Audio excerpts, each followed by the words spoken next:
back to another video here on Play on GAA with me, Seamus Brady, and in this video we are going to be doing a run through of all the Allianz Football League action which took place over the weekend from Division 2. Before we get into it, please like, subscribe, share and comment, all that good stuff.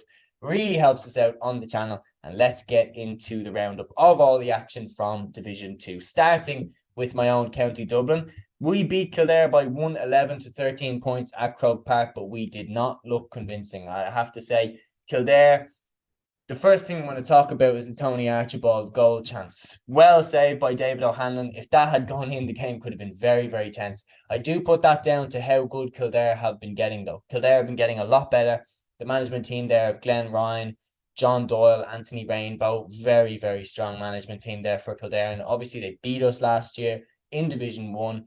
That was in Newbridge. This time it was in Croke Park, and they pushed us all the way. And you have to say, look, they didn't have Daniel Flynn there, and he's a massive, massive player for them. Dublin, obviously, no James McCarthy, no Jack McCaffrey, no Paul Mannion. So Dublin is going to get a lot stronger. The starting 15 will. In the 5th minute, Brian Fenton set Dublin off to a perfect start. A fantastic run by the Raheny man, getting away from Kevin O'Callaghan, getting onto the pass and sticking it into the back of the net. The penalty box, however, was left completely open, and Kildare will definitely be looking at that thinking, how the hell was probably one of the best footballers in the country left to run into an empty penalty box one-on-one. Just ridiculous in terms of their defending. Neil Flynn responded with a boomer for Kildare to make it 1-1 to 2 points. Dara Kerwin then responded to make it 1-2 to 4 points. A beautiful score by Kerwin. John Small hit another gorgeous one to make it 1-3 to 4 points. And then in the second half, Con O'Callaghan had a brilliant goal chance, but he hit it over the bar with the aid of Mark Donovan's hand. It was a good save by the Kildare goalkeeper. That made it 1-7 to 6 points, and it was very notable that Dublin had a very fast counter-attack there. Jimmy Hyland hit a beauty to make it 1-7 to 7 points on the 43rd minute, and it was notable that Kildare were staying in the game. Then the Tony Archibald goal chance came, and if that had gone in, that would have made it a 1-point game, and it would have been really, really tense from that point on. Cormac Costello hit his 4th point off his left foot at a crucial time to extend the gap out once again, but Dara Kerwin responded for Kildare once again. Then there was a late Kildare attack. The ball bounced around. It could have gone anywhere. Went out for a 45, which Neil Flynn converted to make it a 1-point game, 111 to 13 points. But then the next kick out was won by Dublin, and they hang on for the points. Look, Dessie Farrell put it well in the post-match interview. He said, look, there were a lot of lads now that are making their, the first appearance in the Allianz League. The likes of Greg McEnany, the likes of Killian O'Gara. These lads that have, played in the O'Byrne Cup.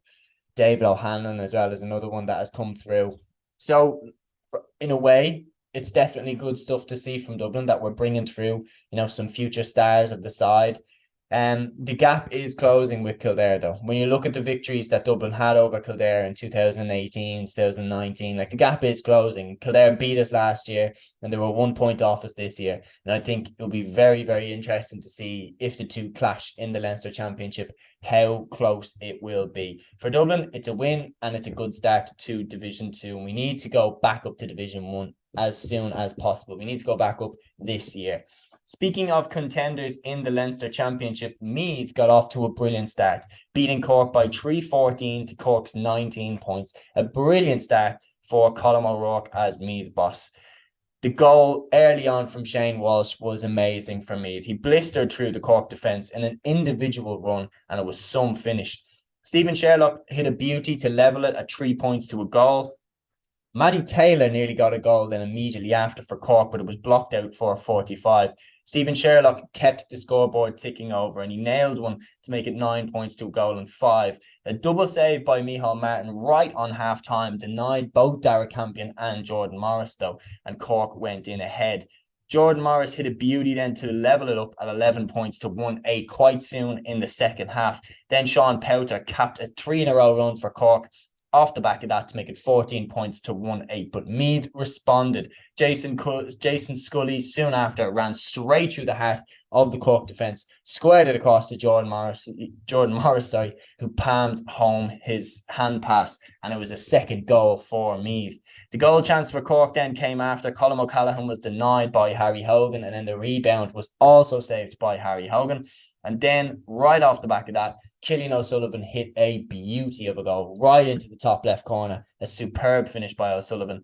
And that really put a cap on the result for me. Stephen Sherlock kept the scoreboard ticking over for Cork, but he did all of Cork's scoring. I mean, I think he scored, off the top of my head, I think he scored about 13 points or something for Cork. Like, they need more scoring threats up there, and they have so many guys coming through. They have the likes of Carl O'Mahony, Damien Gore, and Rory Dean's back in the panel, so it shouldn't be the case for Cork that they are so reliant on one guy, and definitely John Cleary needs to sort that out going into the next round of the league campaign. Another serious contender for promotion was Derry, and they started off their league campaign by beating Limerick by 16 points to 4 in Celtic Park. Conor Glass and Ethan Doherty both played for Derry, surprising considering the whole Glenn Kilmacud Crokes debacle. Is there going to be a replay? Is there not going to be a replay? Obviously, there's videos on that here on Play on GAA, so make sure you check them out. But for Derry, they did the job, and Rory Gallagher praised obviously the professionalism of Conor Glass, of Ethan Doherty, that they can switch their focus back to Derry and get the job done. Other people that got the job done certainly were Shane McGuigan, hitting 9 points. Niall Toner hit 4 points. Paul Cassidy hit 2 points. And Lachlan Murray hit the last point of Derry's total as they follow up their first Dr. McKenna Cup win since 2011 with a league win in their first game. A great start to 2023 for Rory Gallagher and Derry. Limerick now have Dublin coming to the Gaelic grounds next. A very tough start for the Treaty men, especially considering Billy Lee has just recently left.